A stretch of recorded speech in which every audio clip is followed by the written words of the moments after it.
Good morning. My name is Verity Teagle, and I am a registered social worker. I work with children, teens, and adults as a therapist at Stepping Stones Counselling Group here in Kelowna, BC. Today, I am going to do my best to share with you what I've learned about teens and sleep. Many of the teens that I work with tell me that they don't get enough sleep. Some of them find it hard to fall asleep, or they have conflict with their parents about what constitutes an acceptable sleep schedule. And since March, when schools closed and day to day life changed as a result of all the pandemic related restrictions, I'm hearing even more about sleep. Parents are telling me that their teens are sleeping all day, or socializing, using their phones through the night, or playing video games into the early hours of the morning. And teens are telling me that they're missing some of the morning Zoom sessions that school are providing because they just can't wake up that early. They need to sleep till midday. And some of the teens that I talk to are concerned about this. Others are not, but some of them are concerned that they're not getting good quality sleep or restful sleep, or that they might have a sleep disorder of some kind. Um, some of the parents that I talk to are worried about how their kids are going to readapt when a more normal schedule hopefully resumes in September. So, the changes in routine that have occurred as a result of the pandemic restrictions have seemingly exacerbated some of the sleep habits that parents and some teens were already worried about. I'm actually not sure if I've ever met a parent of a teen who is not at least somewhat worried about the amount of teen time their child is getting. If I have, they've been the exception rather than the rule. And many of those parents are also concerned that their teen goes to bed too late, or um, doesn't sleep enough, or has immense trouble waking up in the mornings, or all of those things. A lot of us have this kind of near certain feeling that screen time is part of this problem. But interestingly, the research is not unambiguous about that. Unfortunately, our understanding of teens and sleep is less well established than that of adults and sleep. And then research about screens and sleep is really relatively young and quite inconclusive. And this means I'm not going to be able to give you conclusive answers about teen sleep habits or sleep and screens today. Sorry. But my aim is to share with you the information that I've gathered from a selection of recent research. And hopefully, then you can decide what resonates with you, maybe what reassures you, and whether there are changes that you can perhaps usefully model for your teen or encourage them to make. So to start at the beginning, let's just have a think about what happens when we sleep. There's a few really important things that we need sleep for. One of them is a kind of basic replenishment of muscular energy.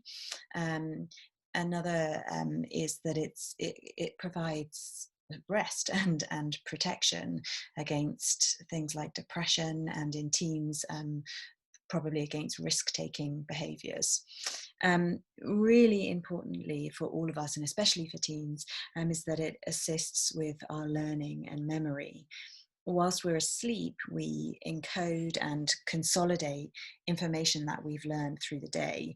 And so we process it into long-term and more easily accessible memories during this time. So you've probably heard reference to the sleep cycle.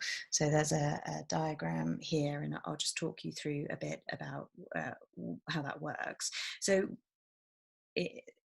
when we go to bed, we ideally spend a few minutes in a kind of relaxed, wakeful kind of state where our thoughts are maybe wandering, and our bodies are beginning to relax.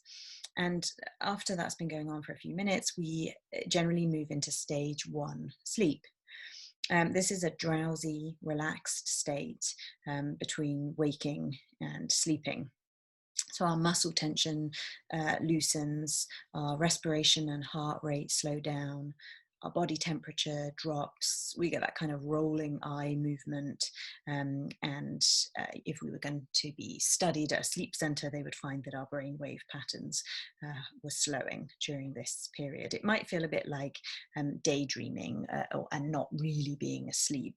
And you can be very easily awakened from this state. And if you were, you would claim that you hadn't been asleep. After that, we move into stage 2.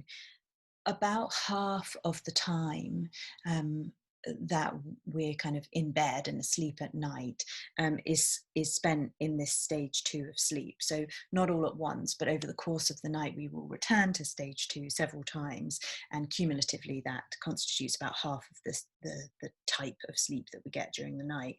It's the first authentic sleep stage, and it's a light sleep, a time when we again could be easily awakened. And we're kind of moving between losing awareness of our surroundings and then kind of intermittent attempts by our brain to preserve awareness of that.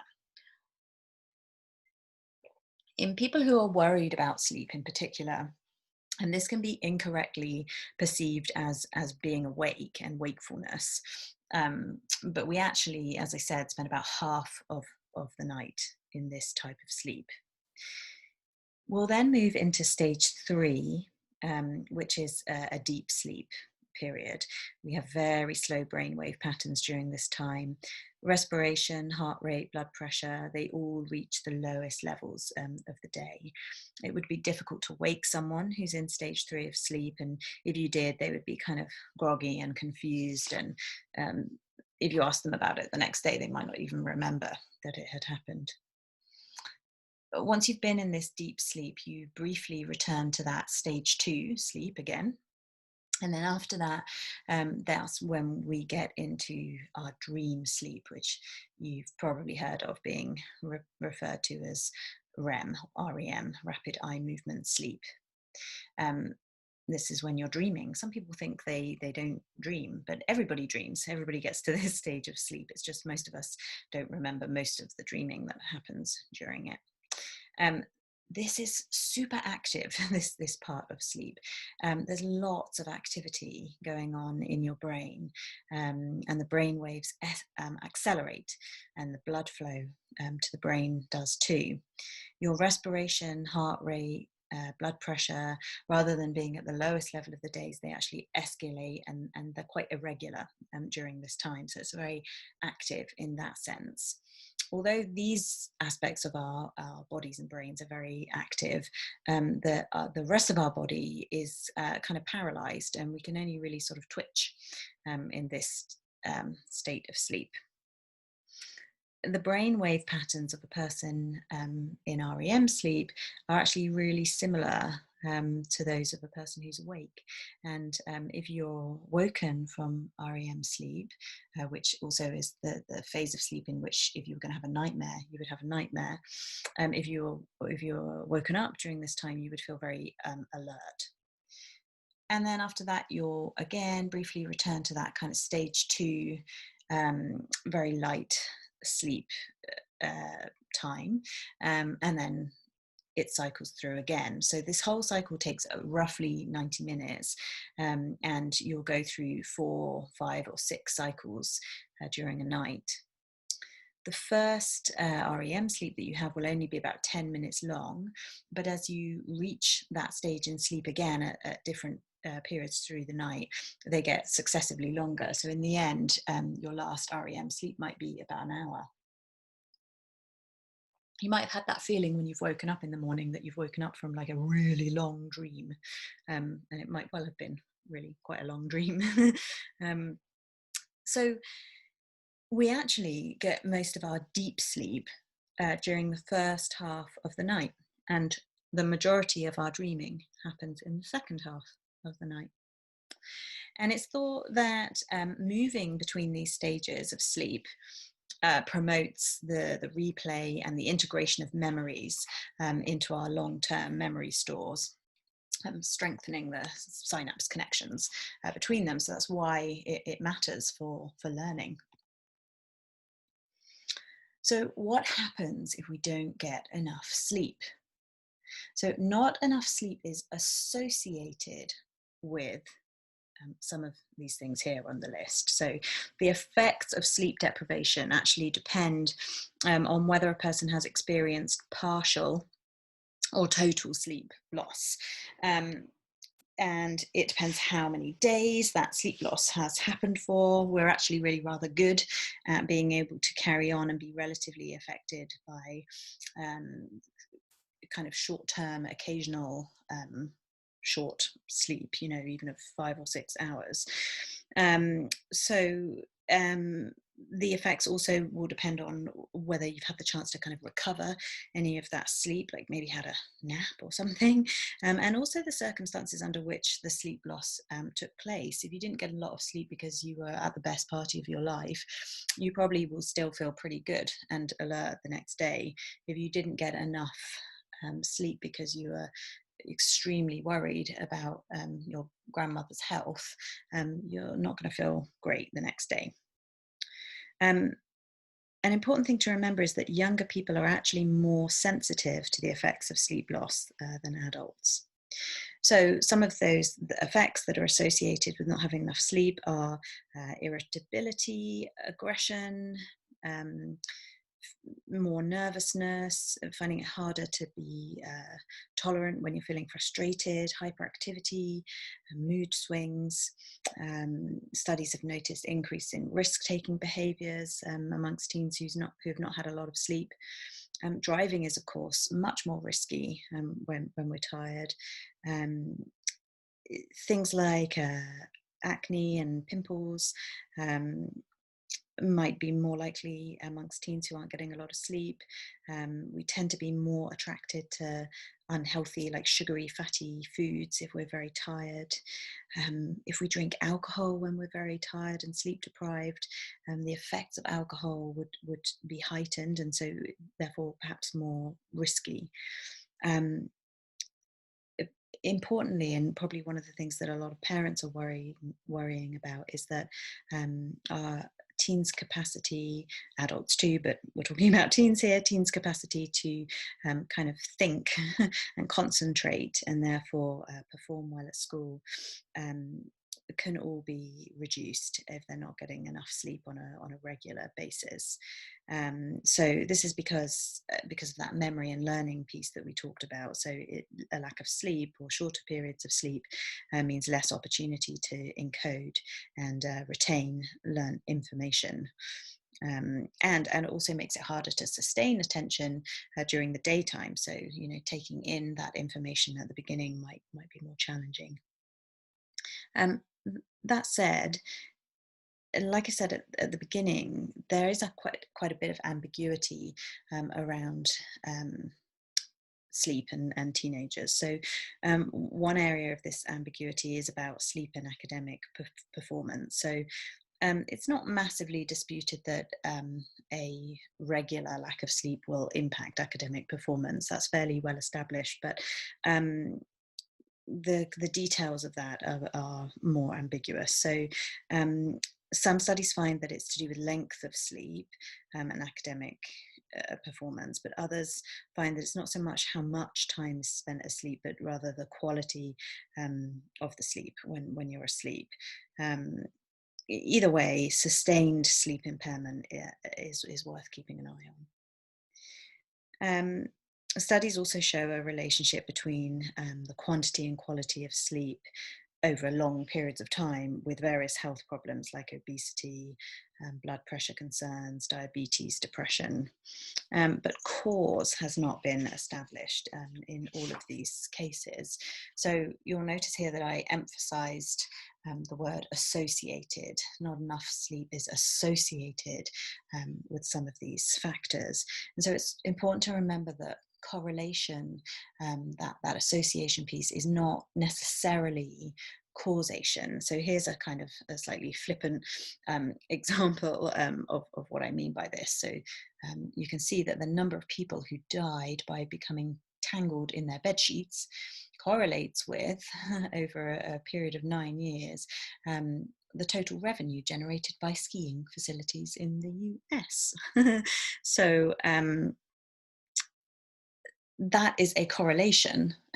They both went up over those years, and they both went up at a very similar rate indeed.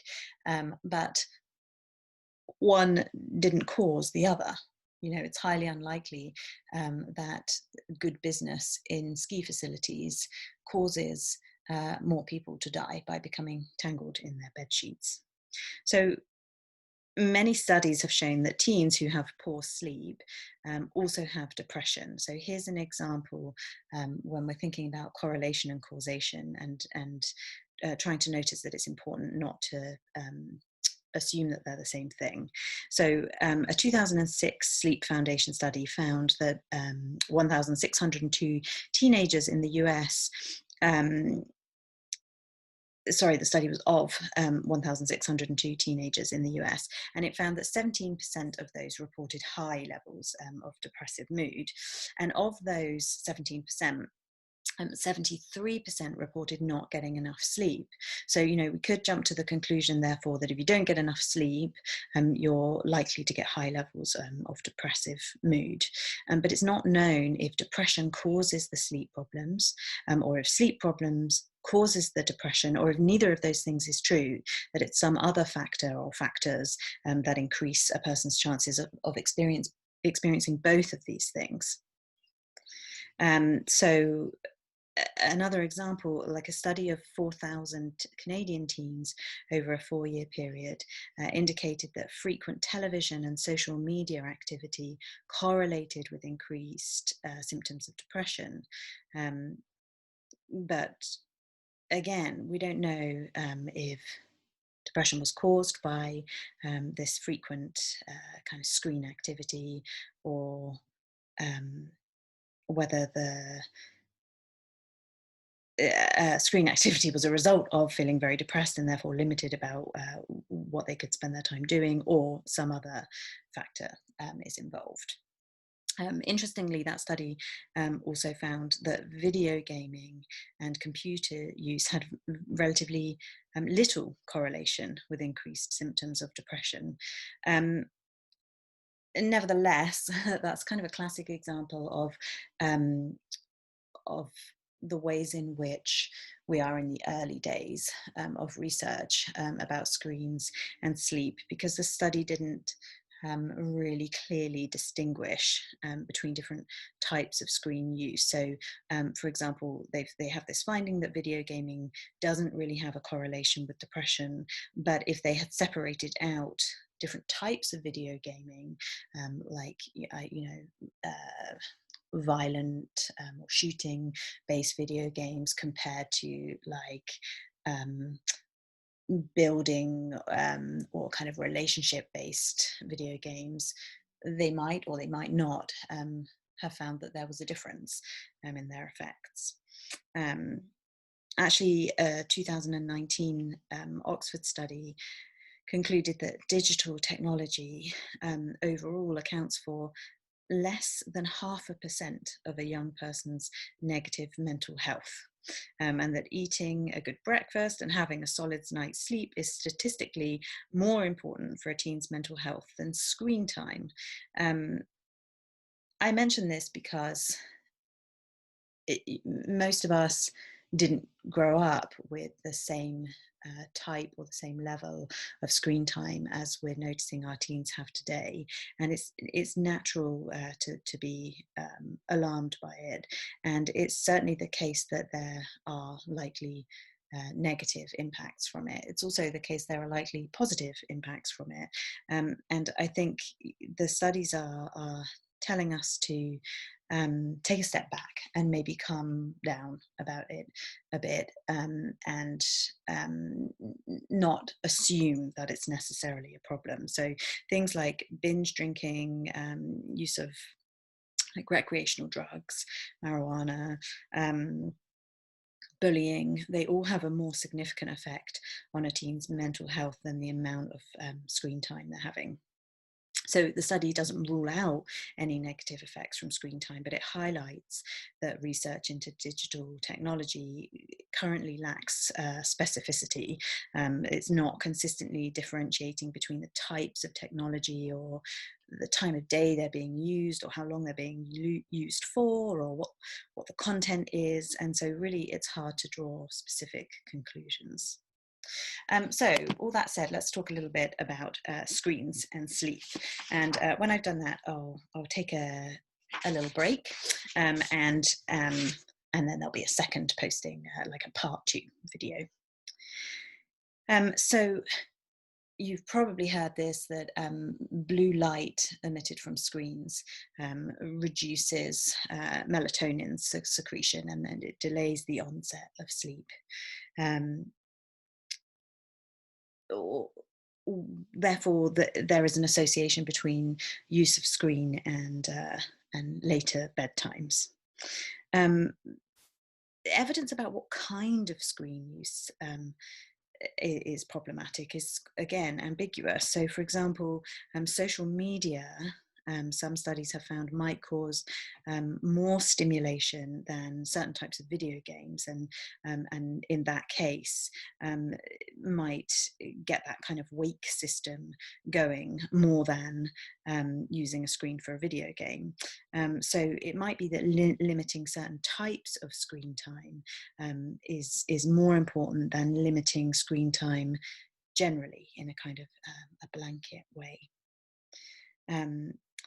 But nevertheless, nighttime electronic media use is associated with later bedtimes, shorter sleep durations, and increased self-reports amongst teens of feeling stressed at school or sleepy in the classroom. So one study had teens reduce screen time after 9 o'clock at night, and that those that did were found to fall asleep in a shorter period of time, and therefore have an increased total sleep time and improved daytime attention. But then again, back to this kind of like ambiguity in the research, a 2018 study of 50,000 US children actually found a very modest relationship between sleep and screen use. So over the course of the day, they calculated that every hour of screen time was related to somewhere between about 3 and 8 minutes less of sleep at night. So they found that the average night of sleep for teens who abstain from all uses of technology was really relatively similar to that of teens using screens for like 8 hours a day. The study suggested that there's probably a sort of digital sweet spot in which a certain volume of screen time is more beneficial than no screen time at all. So our concern about our teens' overall use of screen time over the course of the day might be not wrong. You know, it might matter for various different reasons, but it might be a bit of a red herring, you know, like if we just obsess about how much screen time they're having in the day and assume that sleep problems are directly a result of that, then we might be missing other important factors in healthy sleeping. We probably can safely conclude, you know, especially because of this blue light factor, but also just because of being very stimulated, that screen time close to bedtime is not really very good for anybody. So I'm just going to take a moment to allow you to have a little bit of a break and make sure that all this technology here is working. And then I will post a second video in just a moment. Hello, welcome back. Verity Teagle, registered social worker with Stepping Stones Counselling Group in Kelowna, BC. Continuing on to part 2 of my presentation today about teens and sleep. So we've got a bit of an understanding of what happens when we sleep and why we need sleep, and we've talked a bit about screens and sleep as well. So here's the question. How much sleep does your teen actually need? The answer, as you probably already know, is quite a bit more than you. It might even be something that you are surprised by or argue by or dispute.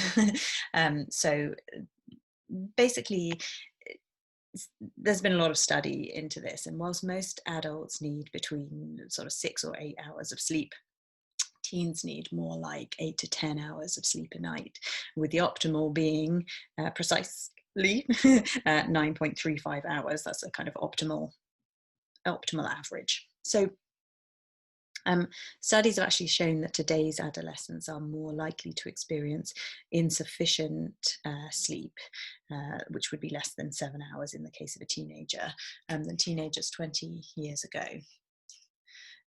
And that leads us to ask the question, what is affecting teen sleep? So I've divided it up a bit here into things that just affect anybody's sleep, regardless of age, and therefore teen sleep too.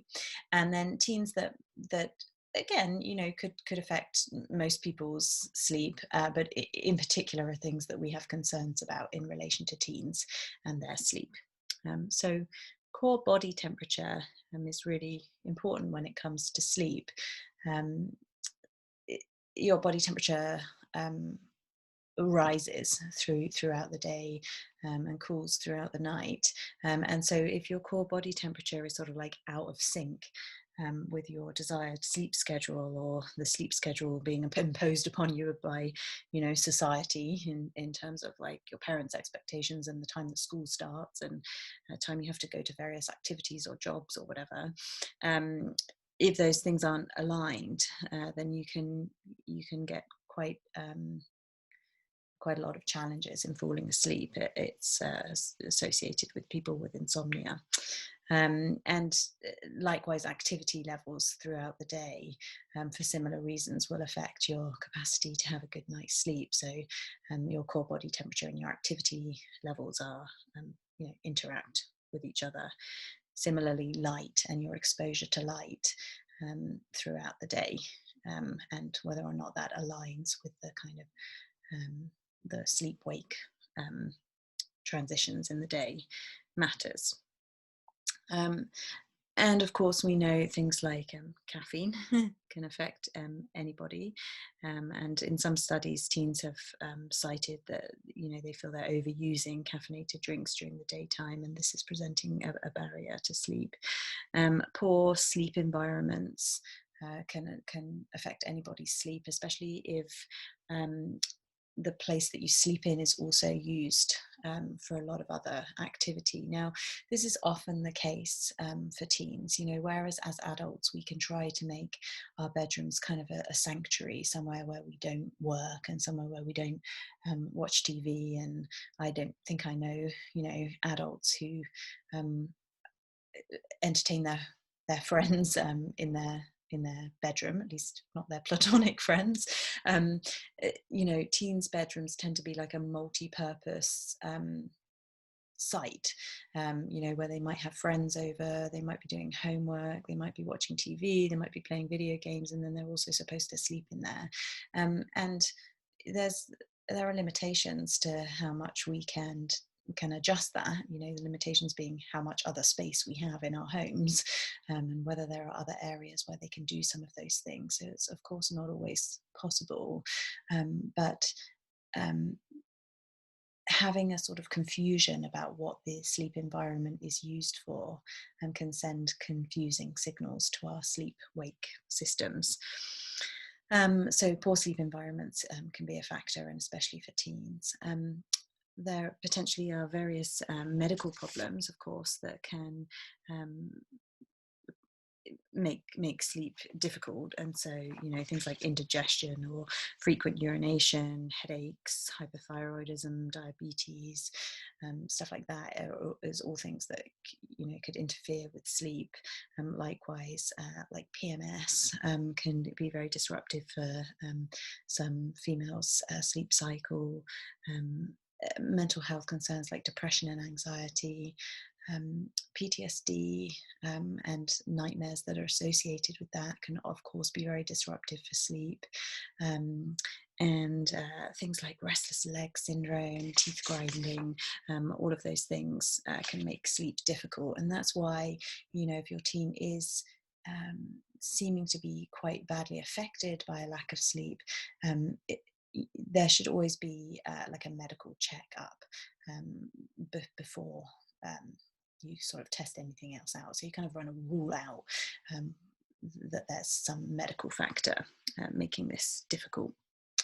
Um, and then when we turn to teens in particular, there's a few things that might make sleep um, even more challenging. So during the teenage years, the circadian clock drifts and becomes later, so that teens tend to need a bedtime of about 3 hours later than they used to. So most teens aren't ready to sleep until about 11 o'clock. This fact is fairly long established fact, but even that, just going back to this like kind of perpetual like ambiguity in sleep research, even that's was sort of a bit disputed. In a 2019 research paper found that the circadian clocks of teens between 14 and 17 actually don't have a significant difference to that of adults between 30 and 45. And it considered the possibility that the kind of teenage need to get to bed at later, or kind of inability to fall asleep earlier, I might have more to do with other factors, like psychosocial factors, which we'll look at a bit in a minute. So this is the kind of example of the kind of ambiguity that begins to emerge if you start really burrowing into that sleep research rabbit hole. But for now, we'll just remember that teens, this fact that teens need like a later bedtime is pretty long established. So not being able to sleep until around about 11, and therefore needing to get up later in the morning is not generally a disputed fact amongst sleep experts. And because of this, the American Academy of Sleep Medicine recommends that no school for teenagers start before 8:30 in the morning.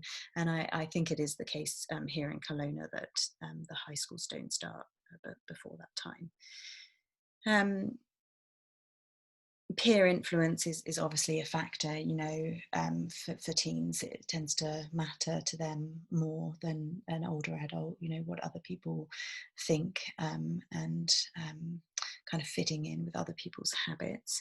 And as we've talked about, electronic media nowadays is probably a factor affecting a lot of people's sleep, regardless of age. But thinking about teens, like a recent US study of 14 to 18-year-olds found that many of them cited the overuse of electronic media, in particular their cell phones, as a barrier to sleep.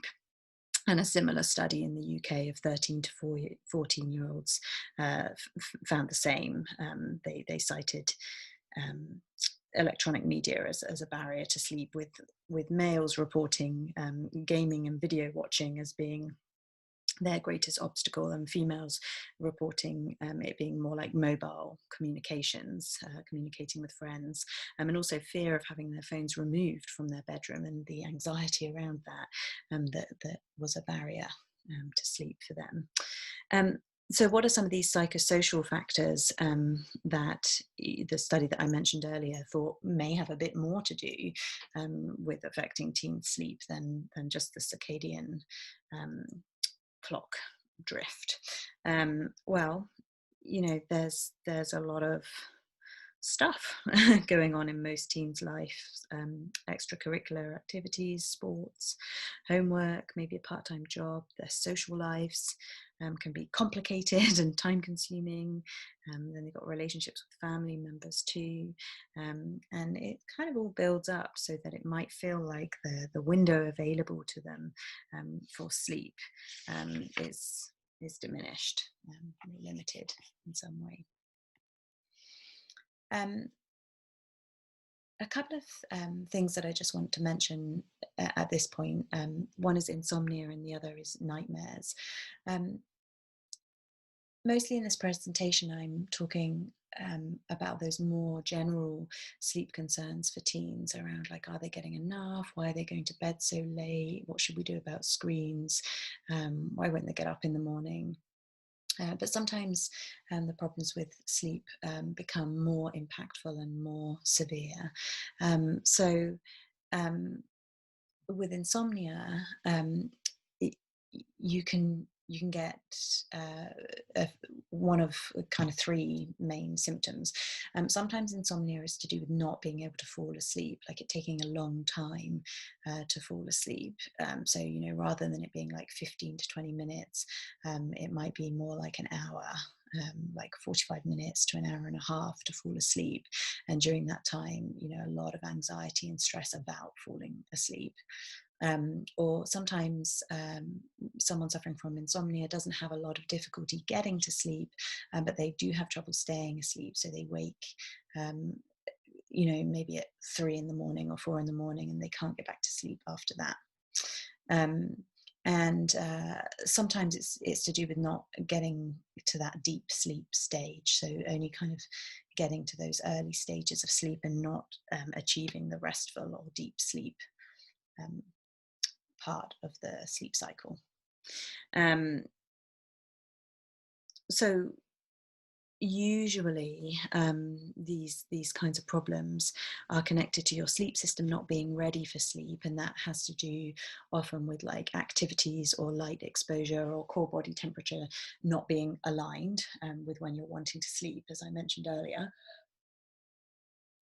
Um, and then that kind of perpetuates usually a kind of set of negative beliefs about sleep, like not believing that they're able to sleep, or believing that not getting enough sleep is going to dangerously or sort of irreversibly affect their life and their future. Whereas, we actually have quite good capacity as humans to tolerate irregular, unsustained sleep disruption.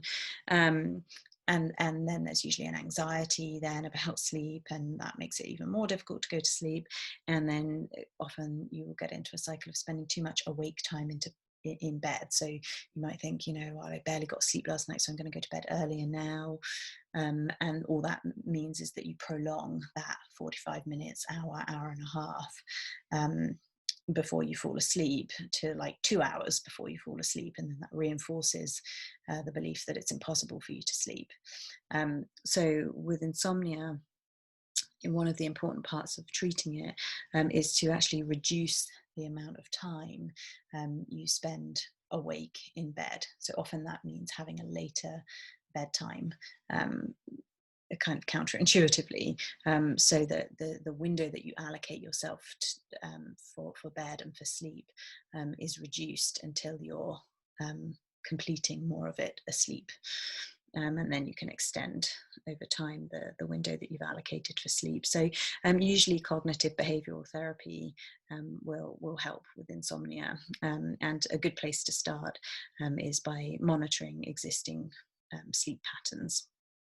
Sometimes actually for people with insomnia, just keeping a sleep diary for a while and seeing what's going on with their sleep triggers a change in beliefs about sleep that leads to improved sleep. I'll briefly show you an example of a sleep diary later on. Nightmares. Most people will get nightmares sometimes, but there is actually a disorder called nightmare disorder. So it's defined by repeated occurrences of nightmares that cause, this is the sort of technical definition of it, it causes clinically significant distress or impairment in social, occupational, or other important areas of functioning that are not otherwise attributable to other medical disorders or mental health disorders. So some medicines, some medical disorders, some mental health disorders might make nightmares more frequent, and then the nightmare is a symptom of something else, and not the part necessarily that needs to be treated at the core. But with nightmare disorder, that's the main disorder, and that's what needs to be treated.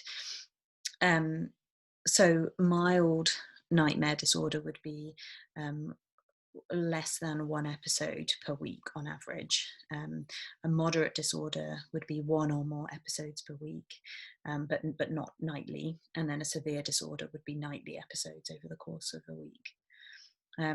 Post-traumatic nightmares are one of the kinds of nightmares that might happen in nightmare disorder. So these are either direct replications of the particular traumatic event, or they sort of contain trauma-related emotion or content that's symbolically related to the trauma. Or the person with the nightmare disorder might be having idiopathic nightmares. So these aren't kind of reenactments or symbolic showings of a particular trauma. They're more like stories, more just imaginative stories that don't necessarily replicate anything that's happened in real life. Normally, when we sleep, dreaming probably helps to us to overcome fears, fear extinction they call it, and because it allows us to kind of process and recombine and re-experience fearful memories and then associate them with other contexts and other situations. But that doesn't happen with people who are having nightmare disorder. So in nightmare disorder, what happens is the memory fragments keep getting reactivated and the fear is reinforced. So you get kind of like a loop of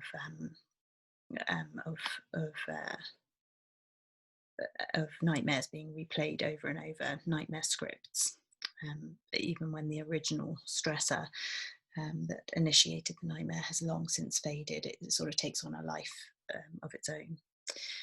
So things that might make nightmare disorder more likely or contribute to nightmare disorder would be if the person has had a traumatic experience or experiences.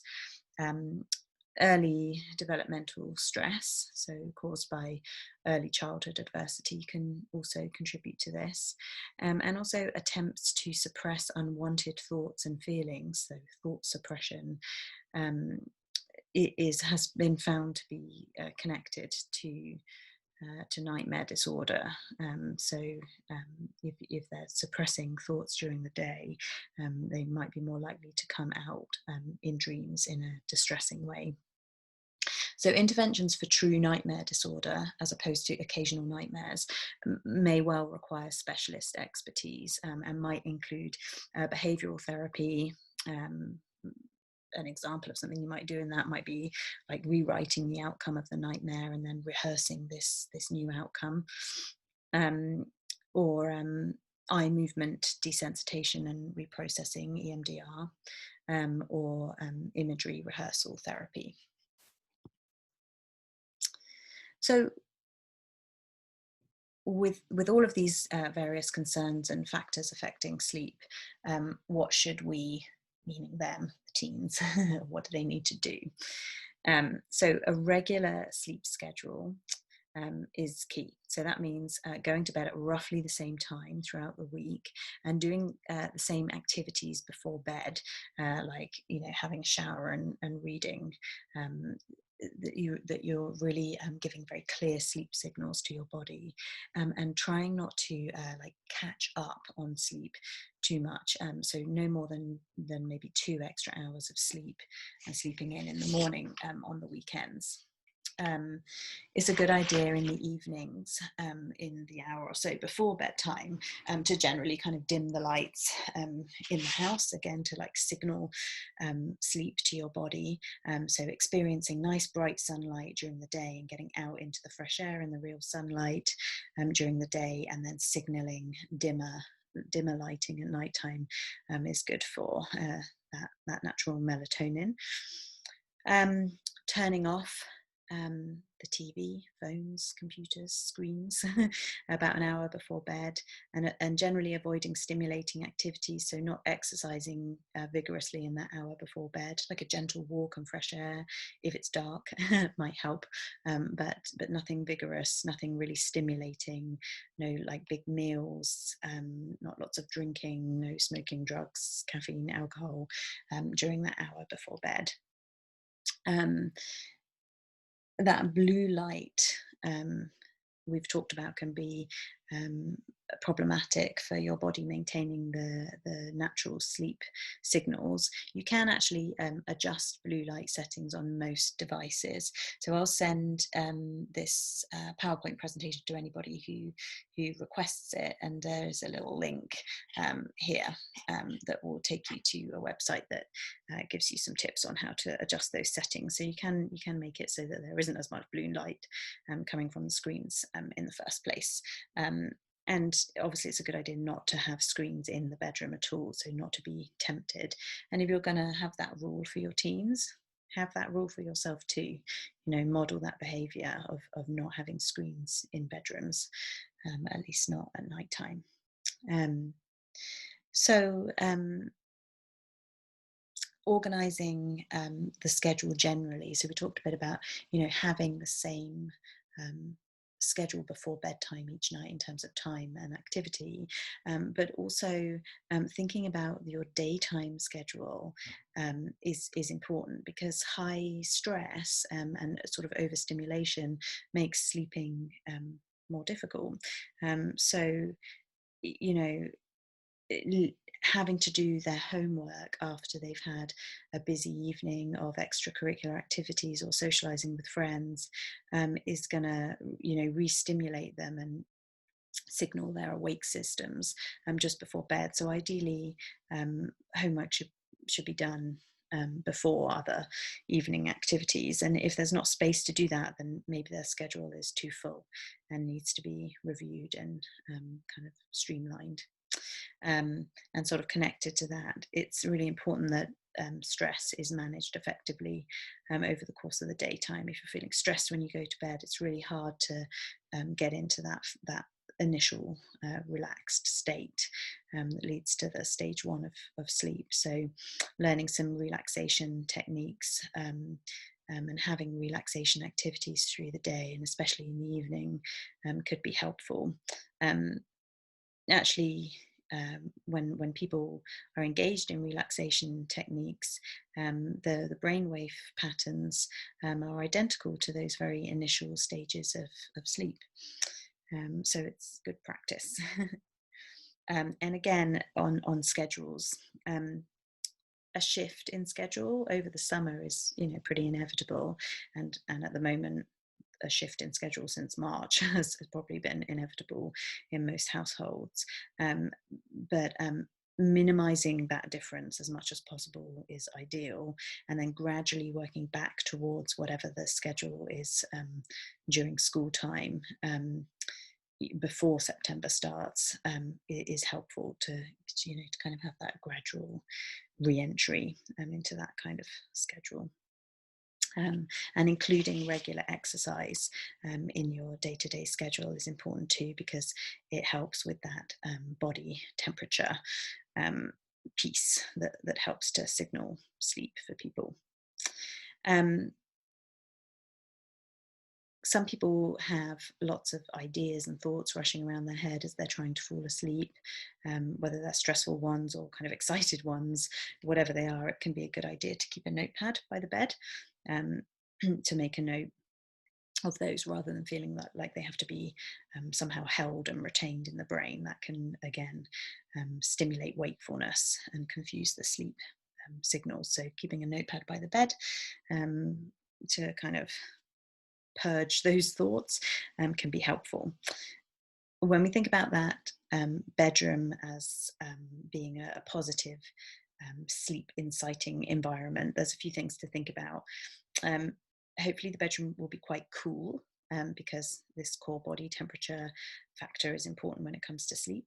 It should be quiet, dark, so whether your teen wears eye shades or you put a blackout curtain up, But then bright light should be let in the morning, so the curtains opened. And in fact, ideally, you should try to spend the first part of your day, like breakfast time, in the brightest or the sunniest part of the house, again, to make that sleep signal kind of clear, or in this case, the wake signal clear. Um, if it's really, really difficult to increase the amount of nighttime sleep that a teen has, an early afternoon nap, a nap that's not too close to bedtime, so probably not later than sort of like 4 in the afternoon, can be helpful. So ideally you would want that shorter, like 20 to 40 minutes, but definitely not more than like an hour and a half. Um, and that can be helpful, and definitely is better than sleeping in the morning and disrupting that like bedtime wake time cycle. So if you have to get extra sleep, an afternoon nap is potentially helpful. And as I said earlier, it's really important to, if you are worried about sleep, to have visited the doctor to screen for any of the common sleep disorders, or medical factors um, that could be making sleep difficult. So with screens, whilst avoiding screens close to bedtime is advisable, within that hour, as I said before, there isn't consistent evidence that screen time use generally is detrimental to sleep or mental health. So try not to over focus on that at the expense of some other important things. So consistent bedtime routines, regular wake up times, positive social interactions, exercising, eating a good breakfast, all of those things probably matter quite a bit more when it comes to sleep and mood than screen time. Only if screen time is consistently displacing these activities is it likely to be presenting a risk to your child's well-being.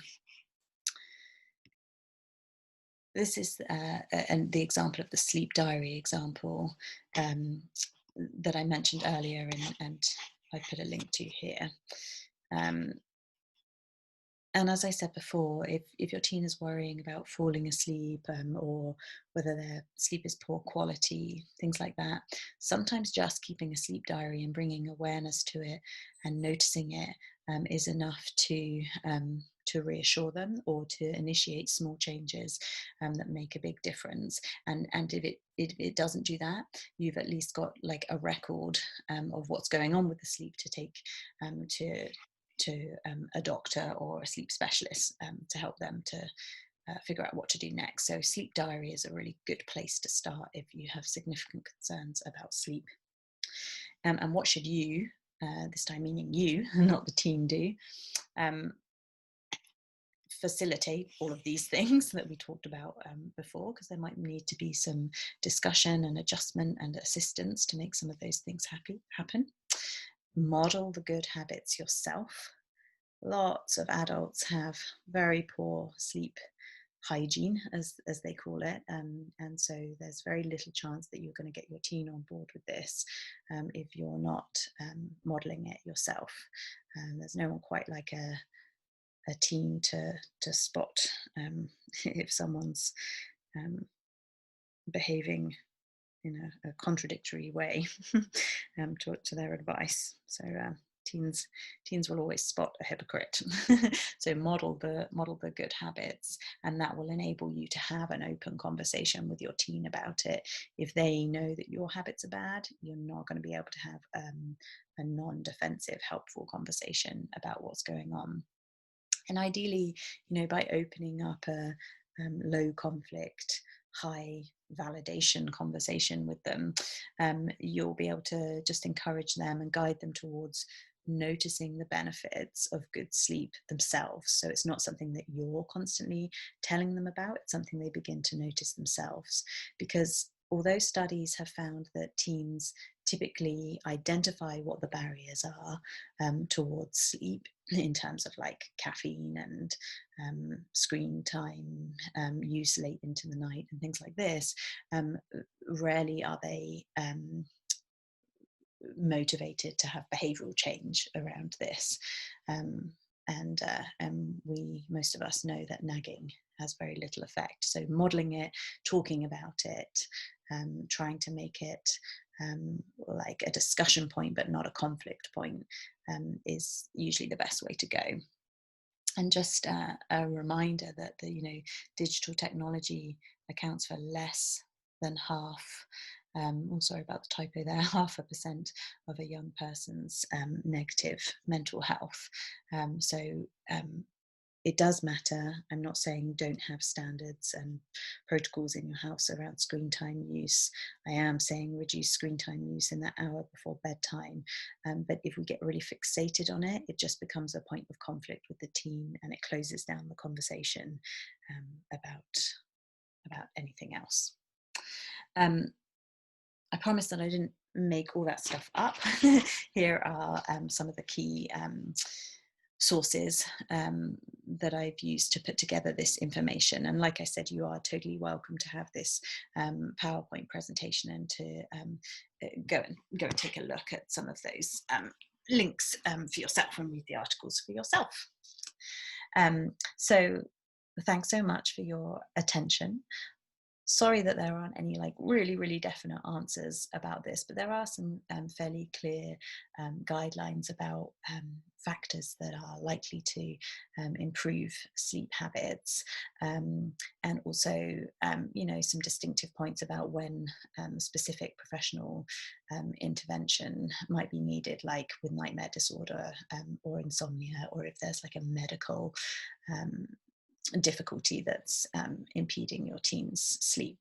And I just hope that anything that's of interest to you, you might follow up and read more about by following some of these links here, and then it just gives you food for thought and maybe some reassurance that some of your teens' habits might be quite typical for teens, and that that it might not be as bad as you fear.